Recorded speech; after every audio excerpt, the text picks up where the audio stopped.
আসসালামু আলাইকুম রহমতুল্লাহ। নিশ্চয়ই আপনারা ভালো আছেন।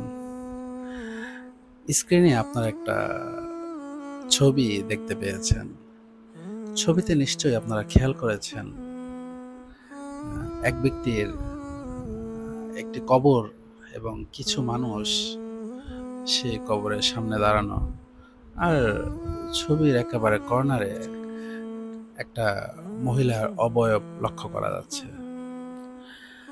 আপনি শুনলে খুবই আশ্চর্যান্বিত হবেন যে এখানে আসলে ওই মহিলাটা কি জন্য দাঁড়িয়েছিল। ওই মহিলাটি ছিল এখানে যাকে কবরস্থ করা হয়েছে তার বোন।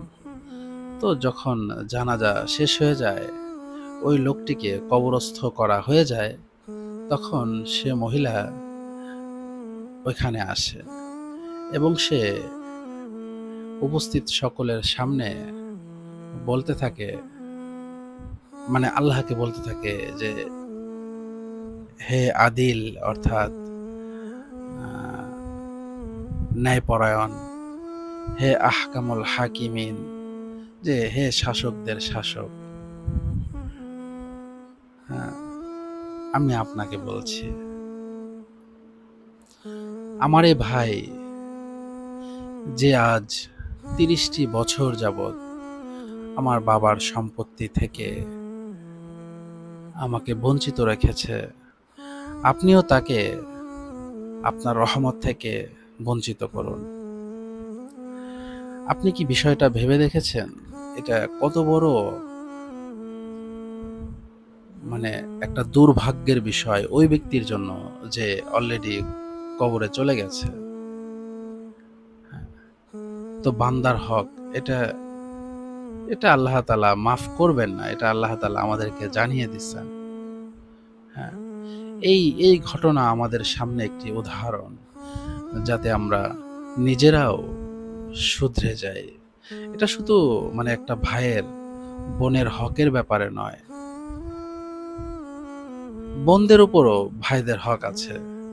হ্যাঁ, তো এই হকগুলোর ব্যাপারে আমাদেরকে খুবই খুবই সতর্ক থাকতে হবে, যাতে আমি অনেক ভালো কাজ করে গেলাম, কিন্তু আমি আমার অধীনস্থ আত্মীয় স্বজন আরও অন্যান্য যারা আছেন তাদের হকের ব্যাপারে আমি খেয়াল রাখলাম না, তাহলে কিন্তু আমাকে ধরা খেয়ে যেতে হবে।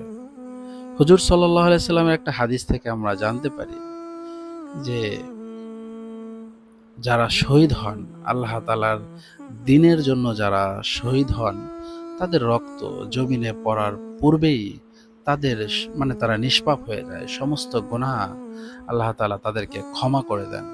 কিন্তু সেই শহীদ ব্যক্তিও যদি কারো কাছে ঋণী থাকে, মানে বান্দার হক ঋণ থাকলে, তাহলে কিন্তু সেই ঋণ তাকে ক্ষমা করা হয় না বা হবে না। সেজন্য আমরা এটা মানে খেয়াল রাখবো, যাতে আমার দ্বারা কারো হক নষ্ট না হয়, আমি কারো উপকার করতে না পারি, কারো ক্ষতি যেন আমার দ্বারা না হয়। কারণ আমি হয়তো দুনিয়াতে কারো ছোট্ট একটি ক্ষতি করলাম, সেটা আখেরাতে হয়তো আমার জন্যে জাহান্নামে যাওয়ার কারণ হয়ে যেতে পারে। আল্লাহ তাআলা বোঝার তৌফিক দিক। আমিন।